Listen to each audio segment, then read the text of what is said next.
এক মিনিটে কলার মোচা বাছা শেষ হয়ে যাবে। কলার মোচা খেতে সবাই পছন্দ করলেও বাছতে কিন্তু সবাই পছন্দ করে না। ঝামেলা মনে করে অনেকে কিনেও না, খায়ও না। তো এইভাবে সামান্য একটা টেকনিক ফলো করে ১ মিনিটেই বাছা শেষ হয়ে যাবে, হাতও কালো হবে না। তো প্রথমে কি করব, একটা একটা করে না বেছে আমরা ঠিক এইভাবে একদম যে আপনার ইটা থাকে সেটা সহ নিচের দিকে জয়েন্ট এভাবে কেটে নিব।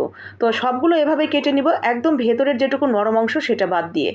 এরপরে লবণ এবং হলুদ দিয়ে পানিটা গরম করে দিয়ে দিব সিদ্ধ করতে। 10 মিনিট সিদ্ধ করে উঠিয়ে ঠান্ডা করে নিয়ে এরপরে জাস্ট এইভাবে ধরে দেখেন, একটা ছুরি দিয়ে শুধু টান দিবেন মাথার দিক থেকে, সবগুলো ভেতরে শক্ত শক্ত কাঠি বের হয়ে যাবে।